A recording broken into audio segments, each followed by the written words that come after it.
All right, here we are in another episode of Flipping Houses for Rookies.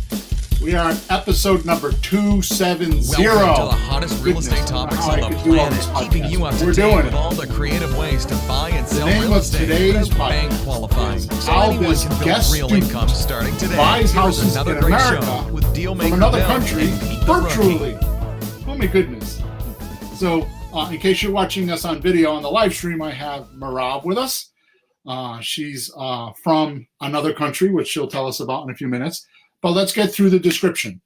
So today's description goes like this. To most, it sounds almost too good to be true. Investing in real estate remotely. Or virtually. Making thousands or having money now, money monthly, money later, and all from the comfort of your own home. How or is this possible? Pre-COVID, the United States saw about 4.7 million Americans working remotely. After COVID, experts are saying that it's increased by 40%. I think 40% is conservative because in my world, it's more like 60 or 70%, but that doesn't mean anything because my world is small. So more important to you and I as real estate investors, our sellers were lunged into 5 years from now, into the advance, into the future, right? With advanced, having to use advanced technology. Right, during the 2020 national lockdown because of COVID. So people were forced to use, things like Zoom and pay things online and order groceries online, all that kind of stuff that, people of my age, meaning like in my 50s, were forced to do things that they wouldn't have done had it not been pre-COVID, right? So I feel like the world has advanced a lot in technology, at least in America anyways. This means most are now willing to do Zoom type calls, showing houses on FaceTime, and doing closings using the web with notaries and virtual legal beagles. We have even figured out how to get boots on the ground to do some of those humanoid tasks that need a live person. Listen closely to my guest, Marav, speaker, Marav speaking expert. What do I got here? Okay, I'll just read what it says. Listen closely to my guest speaker experience today so you can see how she lives in another country and buys houses in America virtually, which opens the door for an almost doing business in America and emerging markets and how you could do it like another state. Okay, so now that I botched that up a little bit, the transcribers will have fun with that one. Just before we get started, do a little bit of housework here. So we're going to be talking to Marav today about virtual type real estate. When COVID hit, all right, it was I think it was March of 2020 for me. I had been volunteering at a church and plus doing my business, right? So I found out that the church was going to shut down because those were the what the government was saying, right? So I was like, my wife was in Florida. I was here alone because she was down there working. And I'm like, wonder why I'm going to stay here. So I came home a day later and I packed my car. And I'm ashamed to say this, not ashamed, but I even took my humidor with my cigars. I smoked a lot of cigars on the ride down there, and I drove to Florida. And I stayed with my sister. My wife came from she was in Clearwater. We were in, oh my God, where was I? Cape Coral. So she drove up from there, and we locked down at my sister's for about 5 or 6 weeks. During that time period, I actually made a training video on how to do things virtually. And it's about an hour long, and it's got all the details and all that kind of stuff. So just in case we don't cover everything, because we won't in a 45-minute period, I put that link in the description of this wherever you're watching this, whether you're watching it on a podcast platform or on YouTube or on Facebook or anything like that. So you could go there and watch that video, and it kind of gives you a lot of details on how to do things virtually. Now, I will warn you that it is almost 2 years later, or a year and 10 months, or a year and 8 months later. So we've improved on some of that stuff, but at least it will give you an idea or a concept of how we do this virtually. Okay, so go check that out. Okay. So with that said, if you have any questions, we are on Facebook. We are on YouTube. You can go in the comments. I have a screen in front of me. I can answer your questions while you're there. If you're not subscribed to YouTube or Facebook, just go to one of those two platforms, type in Flipping Houses for Rookies, and subscribe so you can see when we're actually broadcasting and you can get on and ask questions. Okay? Enough of that garbage. All right. So I want to give a big special thanks to Marav being here with us today. She's actually about a 7-hour time difference from me in Connecticut. She's ahead of me in time.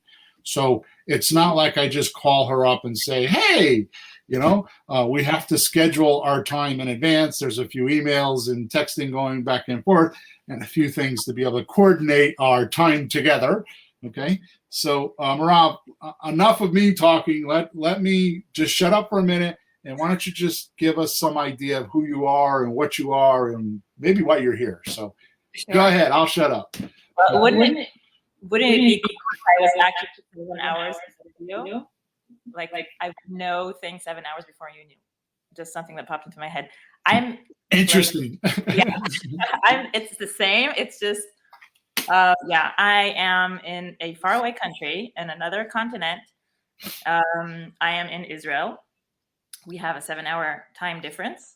But yeah, I do deals in the United States. And the reason that I do is that my market is a very special market, and I discovered the American market by chance. And I understood that it's very different than mine, and it has so many opportunities that I don't have here.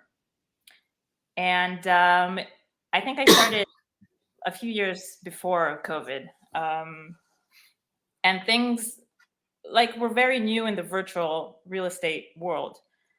But I thought, why not? I know one of the questions that I was asked a lot is, can I do deals in the United States if I'm not an American citizen? And right, that's definitely possible. Yep. I did live in the United States as a child for a few years. That's where I got my English. But I'm not a resident. And basically, things are a little bit different for us not being residents. But we can do deals. We can buy houses. We can sell houses. We can profit.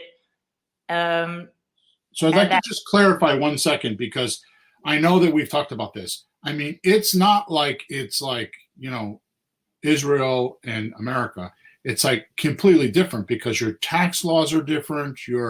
Everything is different. Yes. So when you come to America, obviously you do what we do, and you have your entities and all that kind of stuff. It's, it's the final transfer of money or wherever. It depends on where you keep money. The point is that it can be done. Definitely. It can be done. And you just have to find how to do it. Right. You need to understand the local law and right. how things are done locally. And then you also have to figure out what is important to you as non-local. And then sort of combine everything to find a way to do things your way and have things work for you. And that opens up a ton of possibilities that wouldn't be possible otherwise. So that's really intriguing. And so what attracts me to you is your entrepreneurial spirit, because there is something that you makes you different than most people, which makes me different than most people, is for some reason when you open up your dictionary, the one you use every day with your vocabulary in it, it doesn't have that 2-letter word no in it. That's right. You just find a way to do it. And that is very attracting to me. You know what I mean? Right. No, let me say something. The word no is in there. It's in there many times. I just don't accept it. Good girl. I find my way. Yes. Good girl. All right, good. So what I'd like to do is start off with actually defining the word virtually. So thank you very much for telling us about who you are and all that stuff. That's good. So virtually here, because it could be like virtually like, like on a cloud or something like that. I don't mean any of that, right? So what I'm talking about is virtually is a common used word to mean online activity. It's kind of slang, okay? Which means we're going to talk about buying and selling real estate using or through a computer or a device that's hooked up to the internet. Mm-hmm. That's what we're talking about. So when we're talking about virtually, we're talking about going on the internet and doing everything through the internet. Yeah. Okay? I'll add that I use a phone as well. Yeah. So any device. So it could be a phone, it could be a tablet, or anything like that. Whatever you're used to using. Physical. Yeah.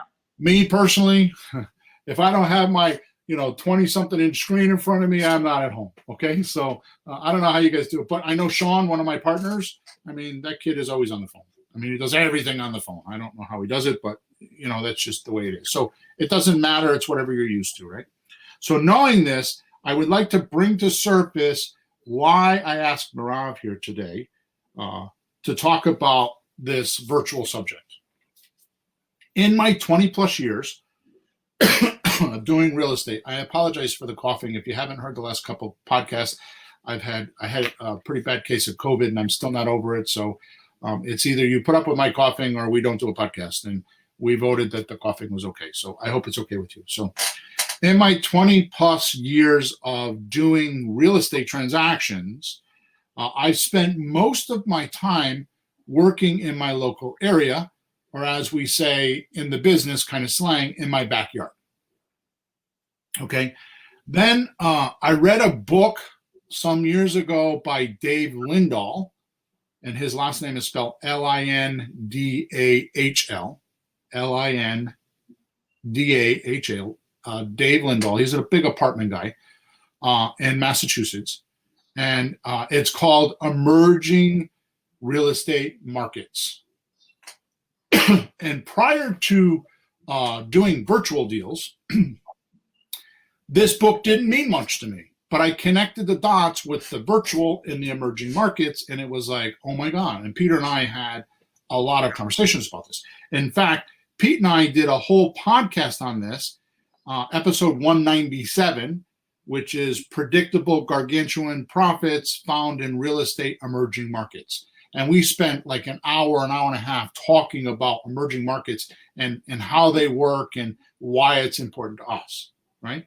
So here's why it's important to us today is because for our listeners that are listening right now, in my 20 plus years working the same market, the prices of the market would either go up or they would go down, which means there were seller markets and there were buyer markets. So I would have really good years and I would have really hard years, right? And it was like the cycle. And I didn't even know that. I had my head down and I was just doing deals, and it seemed like, I knew it was hard, but I wasn't making as much money, right? And then I would get a swing with a bunch of years and I make a whole bunch of money.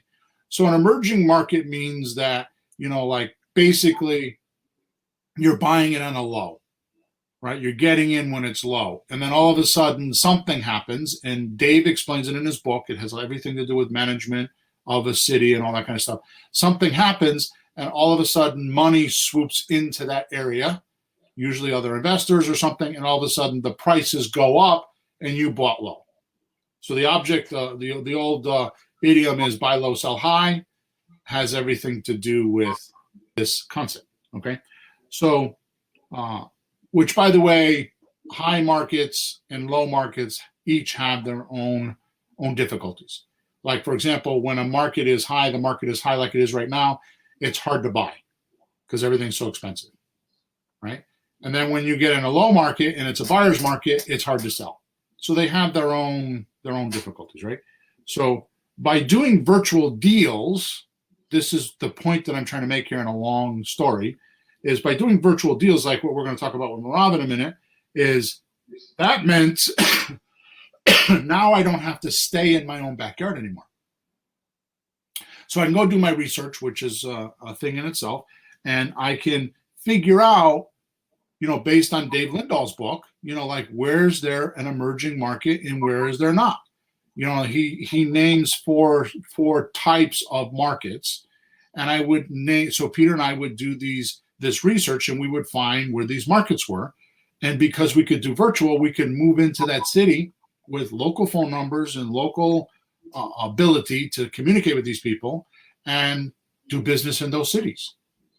Okay, so even though we're dramatizing this by having Rob here from another country, 7 hours away, the point is if your area, even if like if you're in one town, like I have a coaching client that's in Seattle, and he's worried about buying $1 million houses, he could do virtual and go like an hour away or 45 minutes away and do business in another county and still do business and not have to be worried about an hour away.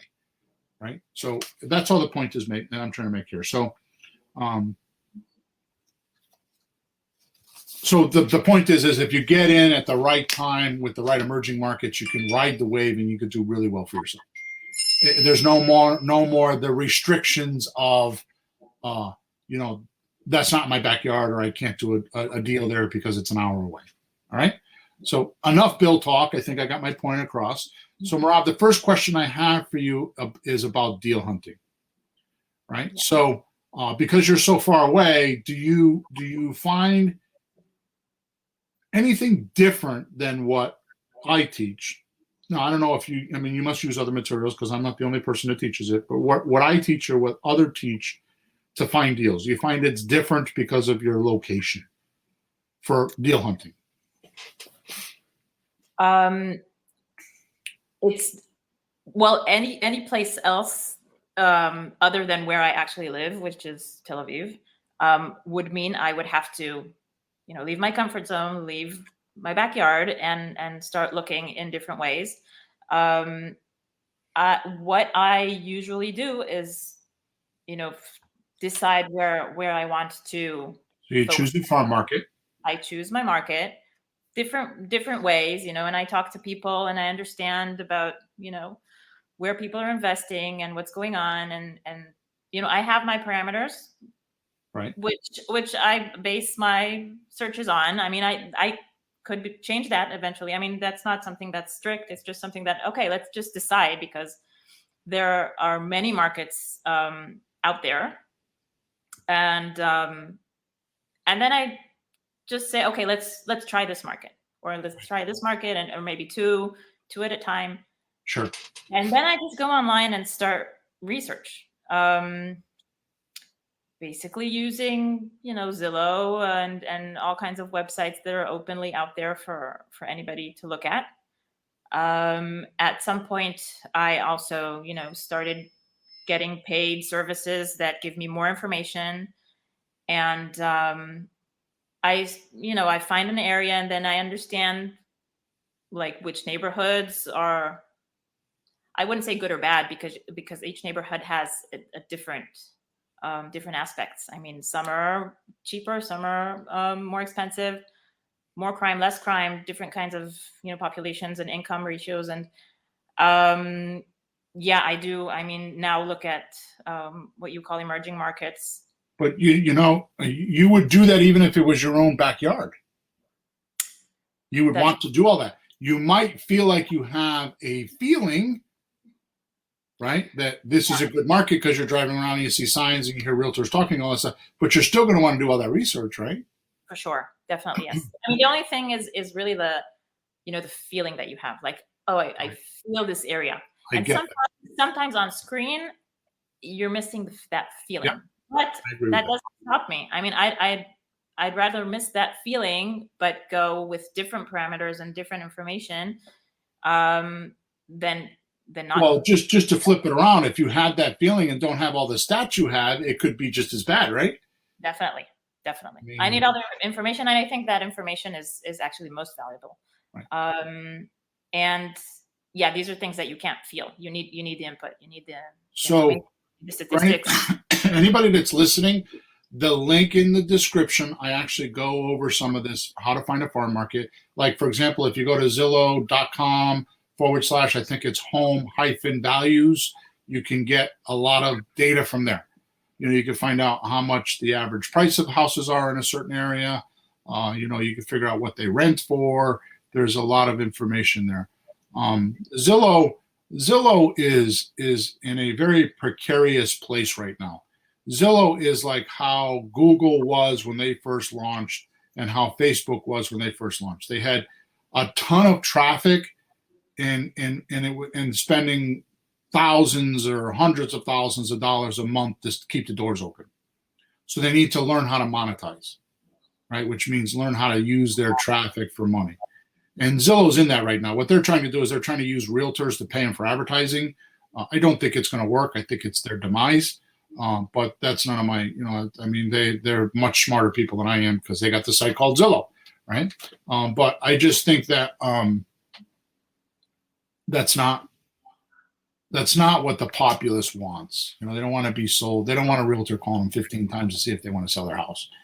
All right, so you find an area and you kind of hone in on like, I like this area because of these stats, the prices of the houses, the types of houses, the activity. One of the things that we look at is days on market. Like it's not like a stagnant area. It doesn't look like it's a war zone. You kind of go through this list that you have. And again, if you go into the link in the description, I kind of go over some of that stuff. Not maybe as detailed as you want, but at least it gives you an idea of where to go look. So now you do that. So how do you go about actually I know I teach a lot of deal hunting strategies and I know you use some of them. So is that different than if you were here? That's a good yes and no. I mean, if I was there, I would probably seek the advice of any professionals, any realtors, just to understand what they think. Yeah. Okay, we're not there yet. What I'm talking about is just contacting your seller. Okay. Right? So I would think the main difference is a 7-hour time difference. That would be the only difference. When it's 11:30 here and it's like, what is it, 6 or 7 o'clock there, right? Yeah. So I would think that's the biggest struggle. That is the biggest struggle. Especially because I can't really stay up all night. I have a little boy that wakes up really early and I need to wake up early. So I can't change the way I live to fit the time zone in the United States.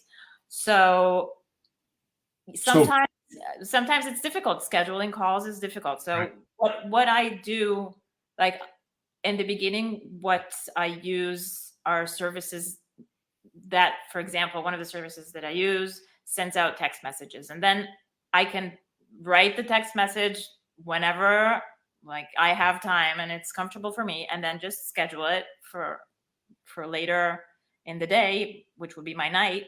And then it would go out without me needing to push the button. Right. And then the next day I would see the response, and then that's how we would move forward. Right. Yeah. So I know that you're not using this, you're trying to get started, but we use REI Reply, which is I think $50 a month. And it has a lot of this ability. It's a CRM, which is a customer relation management tool. So for $50, you could use that and do a lot of this stuff. It gives you phone numbers for $1, so you can get a phone number across the street from your seller. So there's a lot of that is handled. I know for a very long time we use Text Magic, which is a free service. That's what you use, yeah. Which is a free service. So one of the things that you can do just to kind of loosen it up a little bit here is you could we use a site called My Plus Leads.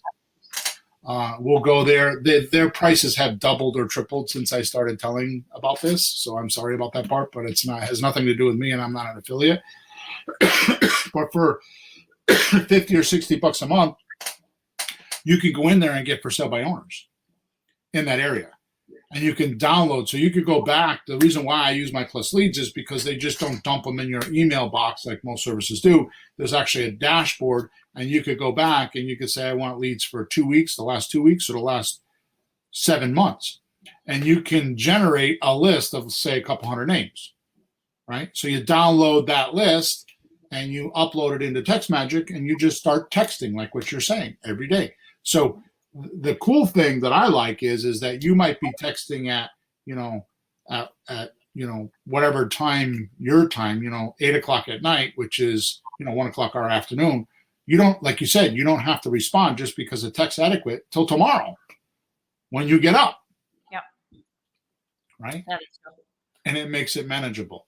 Right. Yeah. The other thing that you could do, just to kind of take the mystery out of, not that we're here to try to teach deal hunting, because there's a lot of podcasts. And if you go to my website, Flipping Houses for Rookies, go to courses, there's actually a thing there called Deal Hunting Monthly Mastery. And every month I teach a new strategy of how to get leads. And that's where the in-depth stuff is. I'm not trying to pitch that. It's just that if you want to know, that's where it is. One of the other things that I show a lot of, which I lost my train of thought now, is Facebook. You can go on a Facebook Marketplace and you can message people there. So even though you're like, can that work? Does Facebook work that way in your country? Can you do that? Or, I believe so. I just want to make sure that nobody has that question. I can go into any local marketplace. Right. Yeah. And you go into that local marketplace and you go in. We like to pull for rent people. There's people that are in there that are trying to rent properties because, their mindset is already if you go back to last week's episode, which was 269, Jesse and I talk about that in great depth over my daughter, Jesse and I talk about matching your resources and your personalities and all that stuff. And we use Facebook to do that as well. So you could easily do that. Now, will you buy 8 houses a month off of Facebook? No, but you'll get started and get some deals going. Okay. So what I'm trying to say is it's not really much different with the deal hunting. I think the biggest barrier that I see is the time zone. Yeah. And if I have to say that sometimes like actually scheduling calls is a little bit more difficult than the texts. Right. Because people are working and they're not available at certain times. But I find that if people are motivated, then they will find the time. Because we actually do have quite a few hours that both of us can go on a call. So it's their morning, so before work, or if it's a Sunday, and they'll make it happen if they really want the deal, and if not, then it's not a deal anyway. Right. So you leaped right into the closing. So we were doing the texting, the contact, and then we do the opening call, and we're right into the closing call, which is awesome because that's exactly where I want to go. So other than the time zone, it's not different, right? Talking to you, I wouldn't know you're from Israel, unless you told me. I wouldn't know that. Your English is awesome. I don't tell people usually. Yeah. So, they don't ask, they don't care, especially like you said, if they're motivated, the conversation is not different, right? You're still going to do all the things that we talk about in the 270 podcast and all the things that I teach on my online stuff and in coaching and all that stuff. It's not much different, right? Yeah. All right. So that means finding a farm market, communicating or contacting sellers via text, the opening call, do you have a house for sale? And are you willing to take a discount or terms is what you're going to figure out on the opening call. And then on the closing call, you're going to actually talk to them about deal structuring. Like, would you consider this? Would you consider that? Right. And then once you get your multiple no's and your multiple yeses, which we talk about all the time, and you feel like you have a motivated seller, the next step of that sequence, which is my platform, is the deal meeting, right? So this is where it changes. This is up until this point, I don't think it's changed other than the time zone thing, which I have not experienced. I experience it because I have you, and other guys that I talked to in Israel. I had a guy in Australia. I have people on the West Coast. So I've experienced it that way. So I get the time zone thing. But other than that, it shouldn't make a difference is what I'm trying to say. Okay. I actually feel like, because you're part of my Israel coaching group and my American group, and I probably will get slaughtered for saying this, but I feel like you guys, because of your position of being so far away, are sharper. You find things out. You do things because you're just, you're on your toes.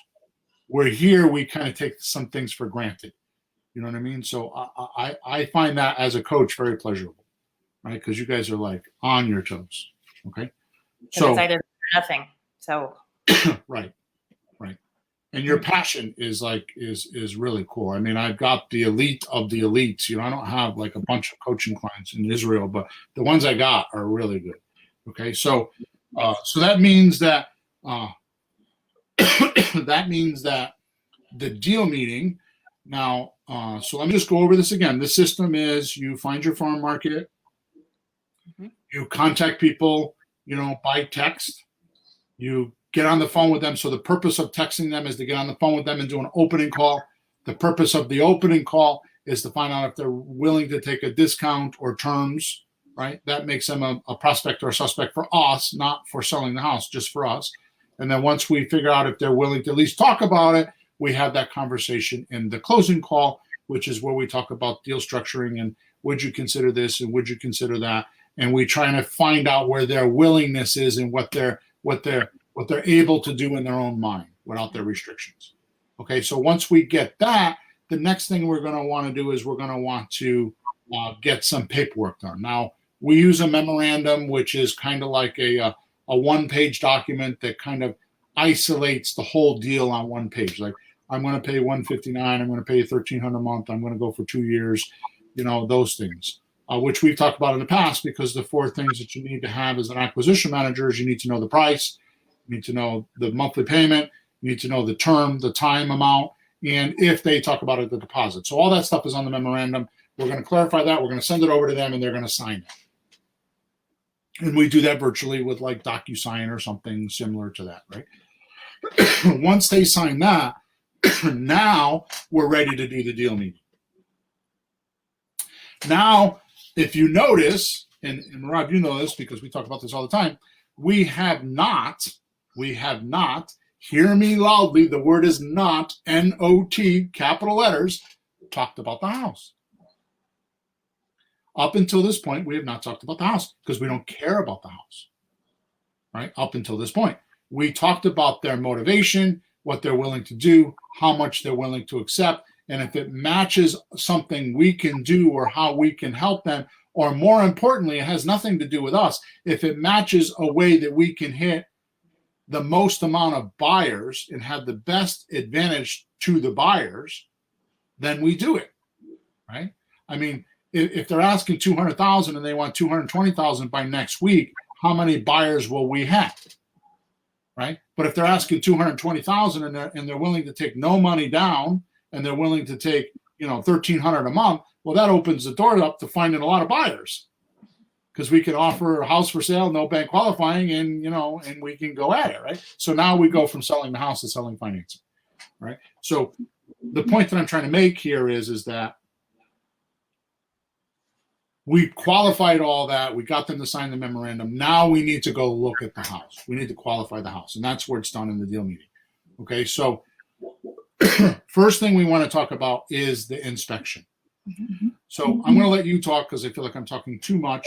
So I know you have some stuff. Well, and I don't know if you want to disclose where you're doing business. You can or cannot do that. That's up to you. But there are a couple ways to get this done. So why don't you talk and then I'll back up whatever you're saying. At the moment, I work Ohio, next to Cleveland, and in North Alabama. And I think, like, one of the questions that people ask me is, if you don't go yourself and look at the house, like, how do you know what you have? And what I tell them is, I'm not a professional anyway. It wouldn't help if I got in the house. I mean, I could get a general idea, but that wouldn't help me. So I send in a professional, which is an inspector that knows exactly what to look at.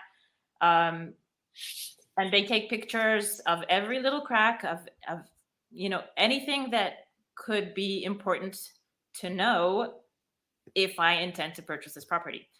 And so I pay them, they go, it depends on the kind of inspection that I want, but it's usually about $175. They go, they inspect the house, they look at all the major things, and then they take pictures, they talk. Report. Yeah, they talk to the people, the tenants, if they're there. They then give me, like an idea of the neighborhood, what feeling they get in the neighborhood. They're usually local, so they know the neighborhoods anyway, and then they can, give me their A lot of input. these guys are actually investors or have been investors or work with a lot of investors. Yeah. So I get all this information, and then I can, decide if the house is worth buying. I mean, I get an idea of what the repairs would be, and then I can calculate if it's a good purchase or not.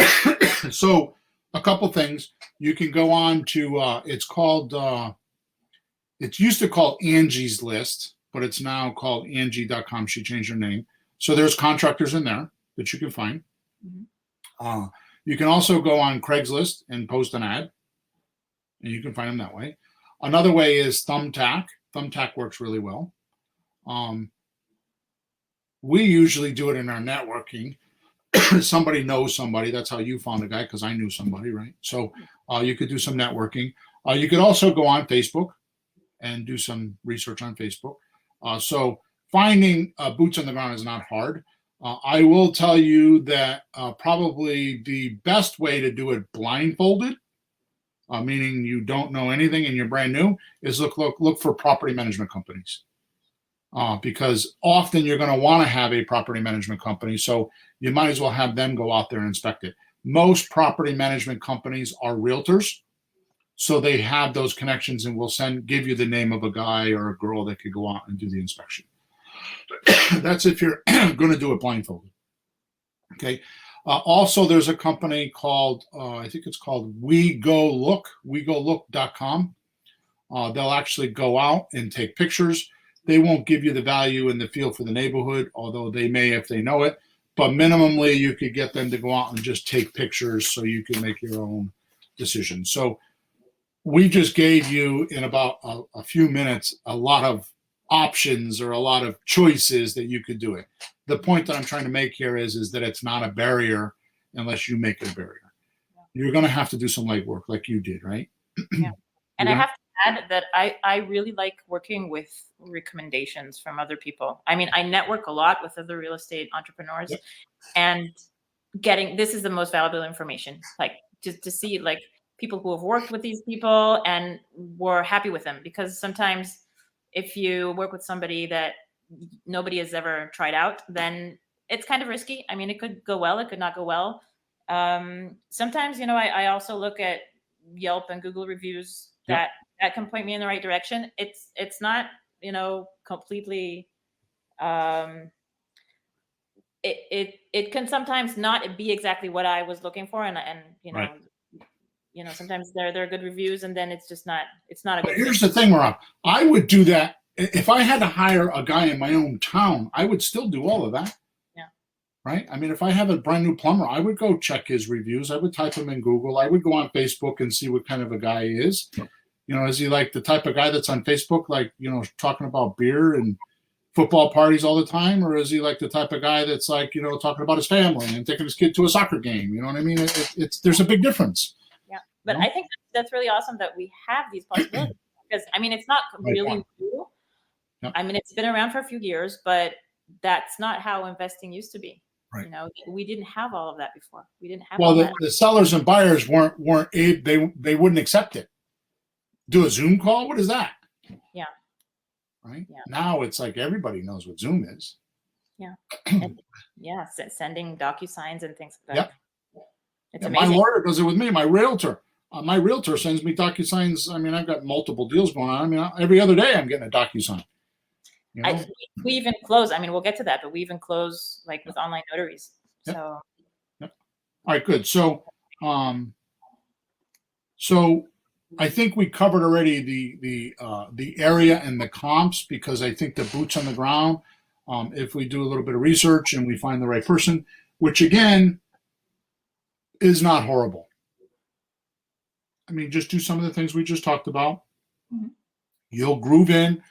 You'll make friends with somebody. You'll be comfortable. They'll send you pictures. If for some reason you don't want to do any of that, excuse me. Oh my goodness.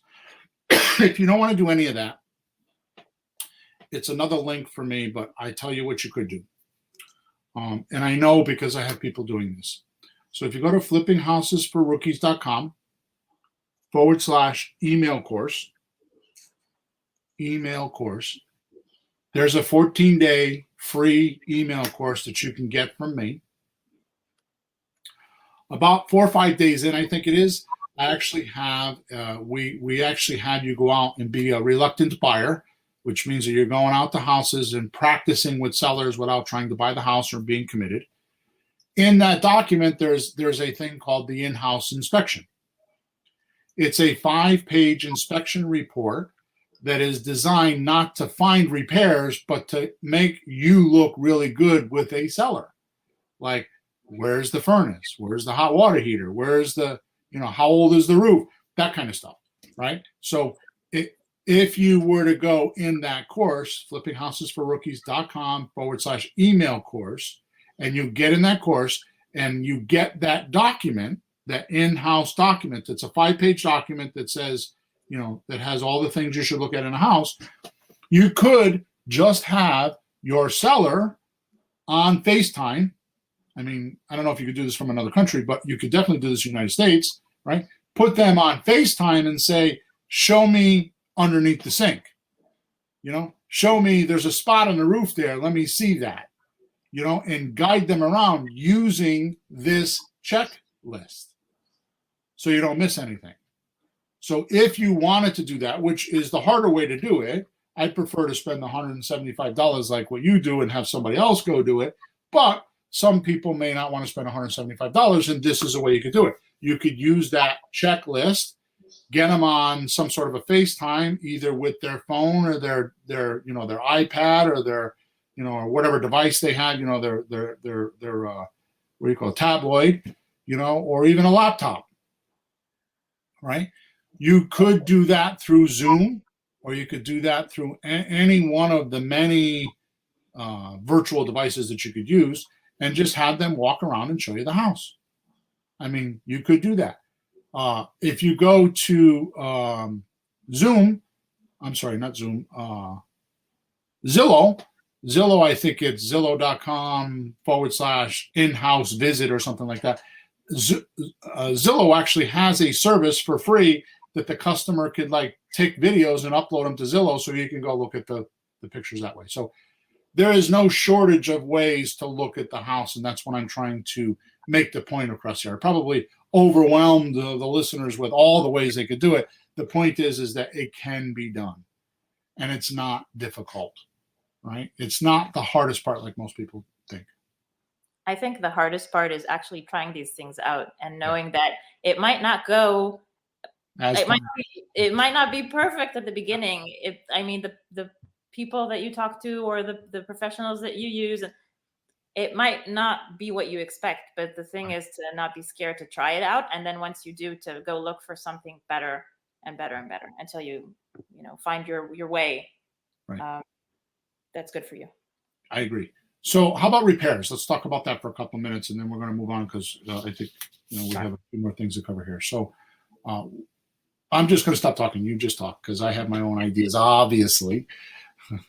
Well, I don't do repairs anyway. I do, I'm a handy woman. I love to use my hands around the house, but I'm not actually going to do any repairs, any major repairs. So same way.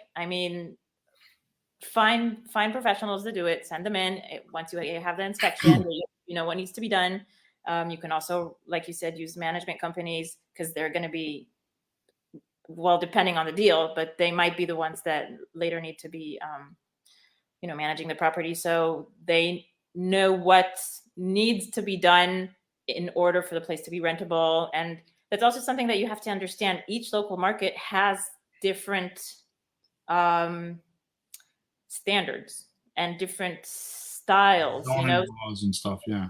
Zoning laws, and some areas they like carpets, and some areas they like hardwood floors. And so I remember the first house I bought, I was like, oh, that floor, that linoleum floor, I would never have that. And I had people tell me it's not for you. that's how people like it here. Yes. Okay, I have to let go of my own, my own Design thoughts. Techniques. Yeah. Come on, Rob, you got to stop girlying it up. Okay, because I mean, people are living there, but Right. I have to understand that people are different and in different places. And in Tel Aviv, I know the style in Tel Aviv, but in other places, in Huntsville or in Akron, or it's completely different. So I need to understand that it also the weather is completely different. I mean, here it's sunny and hot most of the year, but other places, it's snowy and cold, and I have to understand what's important in cold and snowy weather. Right.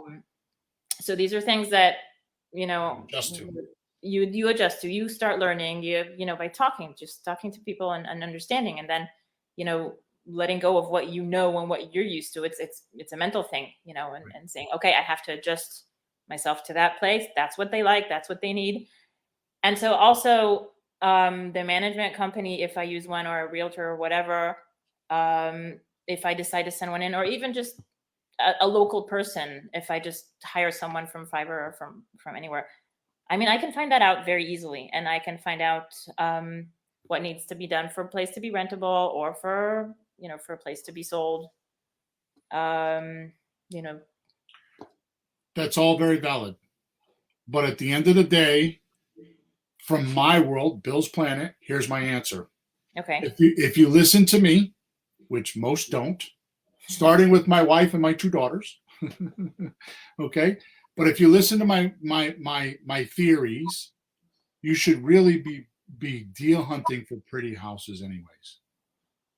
The deals are better with pretty houses. This is not the type, I don't suggest this type of remoteness where you do fix and flips. Yeah, definitely. I mean, I understood that I mean, there are many Israeli people that do that actually do like large scale flips. They take ruined houses. Some people do new construction. Yep. But it's just too difficult for me. I like doing it easy, as easy as possible. And so you're right. So lots of things can go wrong with big repairs. So I want to keep that to a minimum. Lots of things can go wrong in my backyard. I can't imagine being all those miles away. But you're right. I know those people you're talking about, and they're very good at it. I mean, one guy that was David, he had like 7 houses he bought all at once.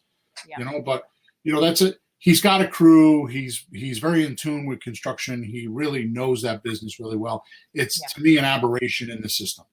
You know what I mean? He's just an unusual type of guy to be able to do that, right? So the first thing is we should really stick to pretty houses.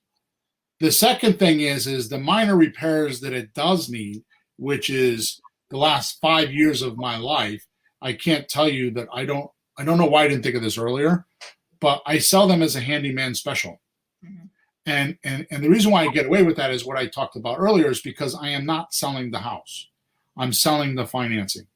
So the fact that they can get into a house that they normally wouldn't be able to buy because they have bad credit or they got something going on in their life, they turn their cheek on a ripped screen or an older kitchen cabinet. You know what I mean?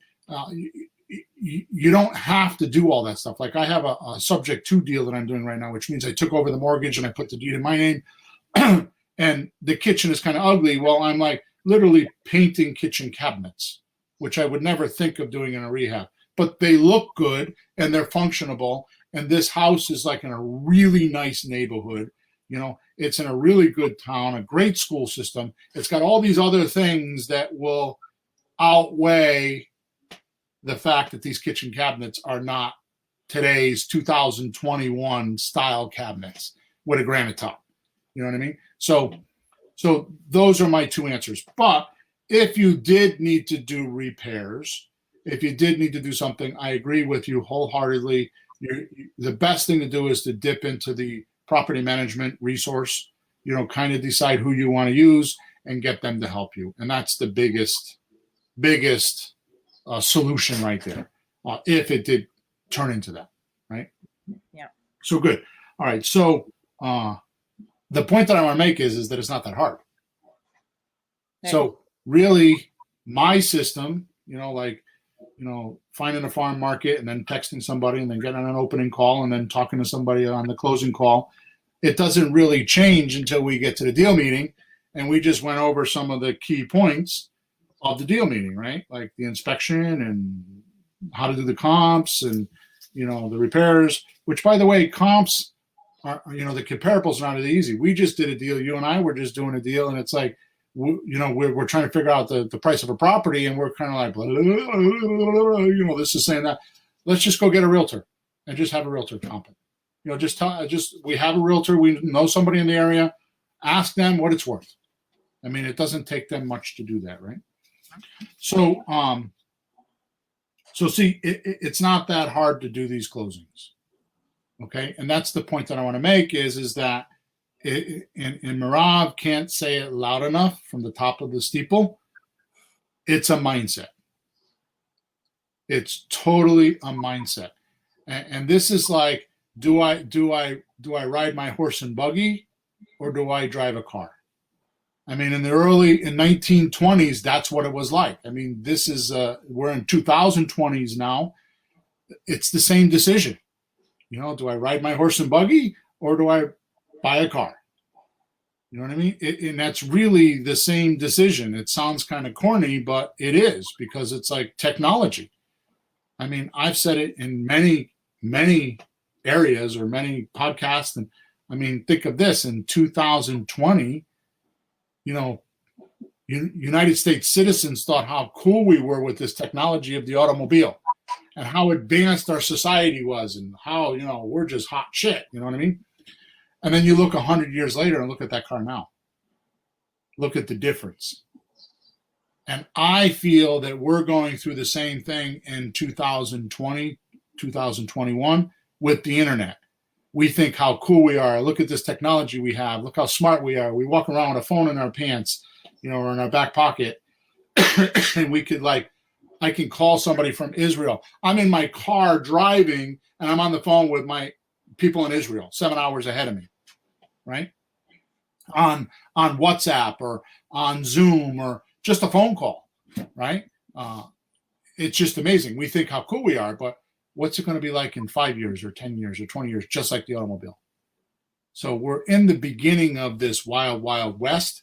We're on the frontier, and really you just need to take Merav's advice, the best advice that I feel like she gave today. It's mindset, just really understand it can be done. People are not going to think any different of you because you aren't, right? So let's just dabble real quickly into the paperwork. Okay, just because you brought it up earlier, I would like for you to describe it, and then I can fill in the holes if we need to. So, closings and doing paperwork. So, talk about that. Yeah. I think for me the most difficult part, the paperwork. It's the most difficult. The paperwork and closings.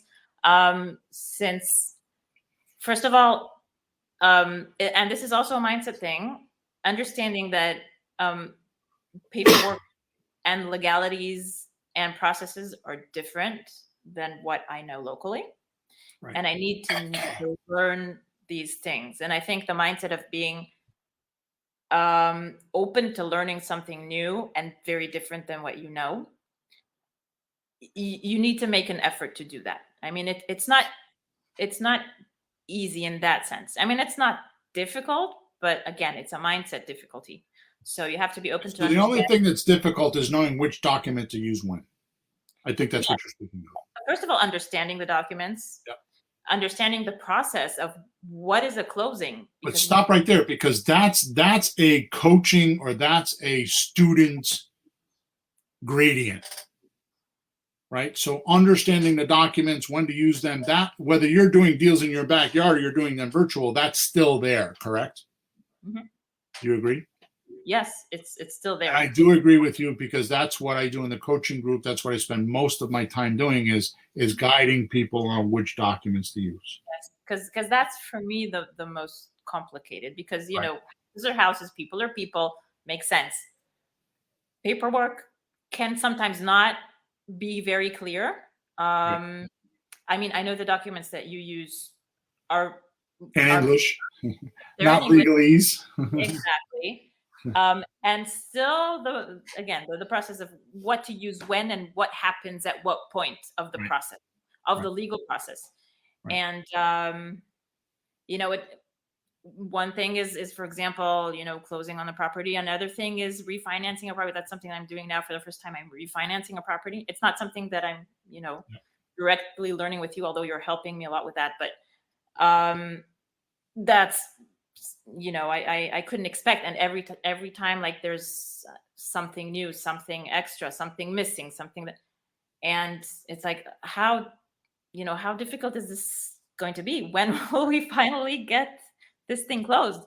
And something I have to add, which is not always easy, is that some places accept online notaries and some places do not. Like, if we're closing, like in California, it's different than closing in Ohio or Florida. Right. And I think that's one of the things that maybe should be considered when deciding which market. That's right. Yeah. Yep. To see how difficult, or to make it as less difficult as possible. But it's not that it's not possible, because we're refinancing with a company from California, and so we need to find an international notary accepted, like Hague approved, blah blah blah, and then we FedEx it, and we're getting it done. It shouldn't stop anybody. It's just that I'm saying that these things can be a little bit complex to people who don't like bureaucracy and paperwork, like me. All right, so let's hit this head on. So if you, well, first of all, that's what my coaching group is for. Any coaching group is for. But I'm going to back that up in a second, because I'm not telling you to be in my coaching group. I'm telling you that's what it's for. That's the premise of it, is deal structuring and doing the paperwork. Okay.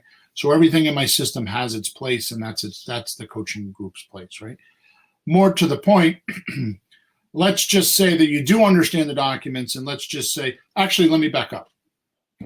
The way to trump all of this is not be Merav, because she is fearless, although she doesn't think she is, and she'll jump in and do stuff, and she's a very, very coachable. She listens, writes everything down. She's very good that way. Okay, so she's gotten herself into a few things that seem difficult because she just jumps in. Okay, which is awesome. That's my personality. So what I would like to say is if, especially if you go do this free email course thing I'm talking about, flippinghousesforrookies.com/email. If you're afraid of all the paperwork and you're afraid of doing all that, then just stick with a slot deal, or a rent to own, which means you're going to rent from a seller and sublease to a buyer. In that particular case, the paperwork is a lease that's usually 2 or 3 pages long. Most often, the landlord will produce them for you, and an option agreement, which you can find online. Okay. In the email course, I actually show you how to do that. I actually show you where you could get a local attorney for $25 to check your paperwork. Okay. So you could draft the lease, you can draft the option, which I show you where to go get them, and I show you for $25 where you can get somebody to go read them in your backyard, so you can not make a mistake. Okay. In that particular case, if you are not in your backyard, or if you're not, like you're in Connecticut and you want to buy in Ohio, all this works for that. It's not that difficult, because you don't have to decide which documents to use or not use, because you're doing a rent to own. In that particular case, you could simply just we use DocuSign. There's many other companies like it. We upload the documents. We get on a Zoom call with the buyer or the seller, whichever way we're doing it, right? And we actually have them pull up the DocuSign and screen share with us. And we go through paragraph by paragraph and explain to them what the paragraphs mean. And if they're in agreement, they click the button on their computer and actually sign it. So it's no different than being in a kitchen with them, either in a house I'm selling or a house I'm buying. It's the same thing. You just send them. You don't pre-send the DocuSign. You don't want them looking at it until you're on the phone with them. So you get on the Zoom call or on whatever digital device you're going to use, right? And it should be something like Zoom, not like FaceTime or anything like that, because you want to be able to see them. You get on the call with them. You say, okay, I'm going to send you an email. You send the DocuSign while you're on the phone with them. You have them pull up the DocuSign documents, and you start going over them. Okay? That's one way to do it. Another way to do it, if you have a little bit more complex deal, like what Marav is talking about, and which, by the way, Matt, who's another guy in your group, was the one that figured this out, and he is really good with this, is notarycam.com. So it's notarycam.com. They actually do real estate closings. They know which states they can do them in and which states they can't do them in, which, by the way, there's not many that you can't. I think Virginia is one of the few that you can't, but I'm not sure about that. The point is, for a few $100s, they do all the closing. Or what you could do is much like what I just said, is you could get on the call through Notary Cam. You can explain the documents that don't need to be notarized. And then when it's time, you can have the customer just click on the button and a notary will come on the line with you and the buyer, or you and the seller. And they'll notarize the documents while you're all on the call. Okay. And that costs, I think, $25 to do that. I don't know if it's $25 a form or $25, but it's not much money. Okay. So it's not as hard as what you're saying once you get past what Marav was talking about, because I completely agree with you. You start doing subject to deals and wraparound mortgages and owner financing and all these deals we talk about all the time. I'm blessed, I guess. I don't know, because I find that the easiest part of the whole thing. But working with a lot of people, that is not the common thing. Okay, so I mean, for me, I just read the documents. I looked up the words and understand. I mean, I've spoken about it in the past. The Power of Words, written by Sean Clouden. Once I read that book, that changed my life, because anything I read now, I understand. It was an amazing book. It's not a very big book. It's not a very long book. It's on Amazon. It's The Power of Words by Sean Clouden. And once I read that book and I understand how to read and understand words, all of a sudden, all the legal documents were like easy to read. Okay, so that's what I did. I'm not saying you do that. So, in any event, that's how we do it. Is those two methods. So, any comments on that, Marav, or anything you would like to say about that?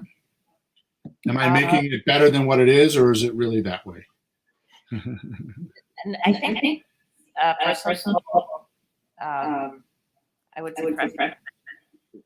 Like you said, easy part, difficult part, but like I was saying before, just get through it once, and then it will be much easier the second, third, fourth time. AKA the 14-day email course, which I keep talking about, does exactly that. It gets you through an easy transaction, which is a rent to own, right? Or a slot deal. And I explain all that in those emails. Believe it or not, I can do it in 14 emails. But you get through a couple easy deals first. You make $3,000, $5,000, $2,000, $7,000, whatever you make, right? Which is easy to do. And I'm not being light about that, because if you follow the course, it is easy to do, right? You got to put your time in. You got to deal hunt, and you got to do the things that we talk about. But it is possible, right? I mean, I actually advertise, do a deal next week. I mean, it can be that way. And just what you're saying, you go through it a couple times. I mean, it's no different than, when you were potty trained, no different than when you got your driver's license, no different than when you had sex, no different than when you learned how to use a fork. You know what I mean? It's all the same. You do it a few times, and now look, you don't even think about using a fork or going to the bathroom. Yeah. You just do it. Like, I'll be right back. Okay. And deals are the same way. You just got to do it. Yeah. I remember, like, the epiphany that I had, that, like, if I need to learn something new, it better be this, because this will make me a lot of money, much more than other things. So I want to get good at this. If you're going to struggle with something, get something that's very rewarding. Exactly. I agree with you. Yeah. All right, cool. So I think we covered it. Or everything I wanted to cover. You have anything you'd like to add before we boogie off? I mean, we're at an hour and 4 minutes, so we got to plug out of here. But that really went by very quickly. I feel that there's a lot to talk about. I want to thank you for all your help. I mean, I know I'll let everybody in on a little secret that you didn't even want to coach me in the beginning, and I really had to go after you and convince you to do that. And I really made you jump through hoops. I mean, it was months, wasn't it, or a month and a half? Yeah. I wanted nothing to do with it. But there was also some other people that were involved that it was kind of like giving me some trouble, and it was in the background, which I wasn't telling you, which later on we talked about. But you were persistent. You were very persistent. Yeah, and I'm really happy that I was. I had this gut feeling that it would be worth it. Yeah. And I think working with gut feelings is a Yes. thing that I'm trying to do more and more. Yes. And to really listen to myself and know, okay, this is worth it. This is worth going after. And it's, even if it's really not easy, and I'm getting a lot of no's on the way, but human intuition is an amazing thing. Yes. And to be chauvinistic, especially in women, because women are much better at it than guys. I mean, I know I'll get support tickets to hear that, but I've got two wives. I've got an ex-wife and a new wife, my new wife by 20 years. And I've got 2 daughters and 2 sisters. So I feel like I've been indoctrinated on what women feel like. Okay. So I'm not saying that to be chauvinistic. It's just something I've observed over and over and over again. I mean, they're still surrounded by women, but I know a lot of men that have very good intuition. Yeah. So, yeah. Oh yeah, definitely. My point is that when you put the women tend to be better at it than men, especially when it comes to people skills. But there's still times where I'll be like, I want you to meet this person. Just tell me what you think. Or I'll have my sister talk to them, or I'll have my daughter talk to them, just because I want to make sure that I'm like a little off, and I just, they'll pick up on it. So anyways, I'm being a little bit weird about that stuff. But the point is that the biggest real estate transaction that you need to do, if you're listening to me right now, the hugest real estate transaction you could do today is between your 2 ears. That real estate between your 2 ears. If you could just stop talking to yourself and trust the system, or trust a proven way just a little bit, and just go test it and prove it to yourself, you will be way ahead of everybody else. Mm-hmm. Which is why I put that email course together, and it's a free email course. I mean, I'm just doing it because, I've already told my story on other podcasts, but it's just a way to get you to do a deal, and just get used to it. Like mommy, I pooped on the toilet. Yay! It's like, how many times you're going to celebrate that, right? But I mean, that's, hey, mommy, I just made $3,000 for doing a transaction that took me 2 weeks. Yay! It's the same thing. So, yeah. All right, good. And push yourself past your own limits, mental limits, and make an effort. Totally. And you know what? It never stops, because I've been doing it 20 years, 100 transactions. Now I got this partner, Sean, who's 26 years old, and I got to change.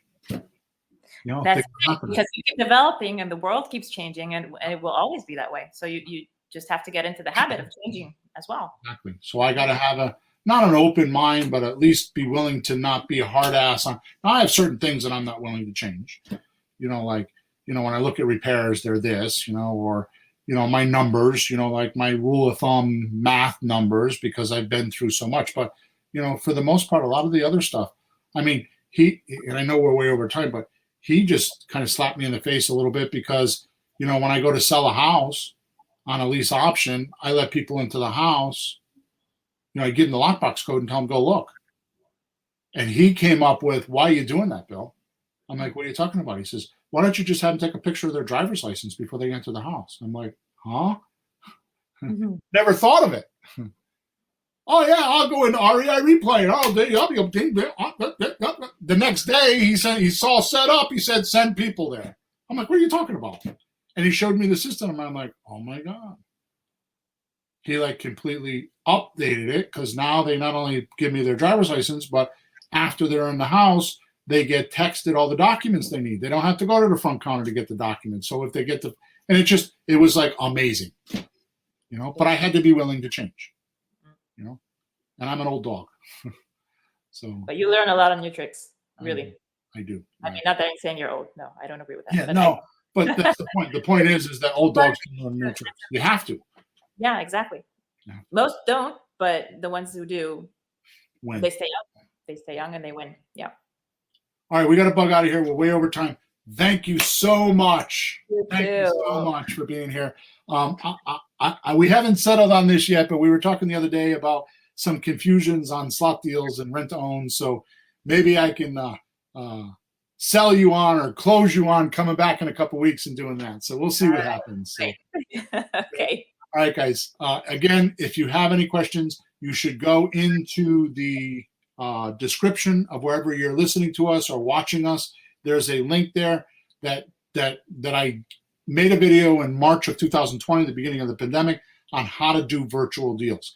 And for like not a lot of money, I think $17 or $20, I give you all the documents as well if you wanted to. You don't have to do that, but if you wanted to, you could pursue that, and everything is good. So go check it out. Or if you need any help or have questions, just send me a support. Oh my God! Send me a support ticket at flippinghousesforrookies.com. So until next week, over and out. Go make a deal.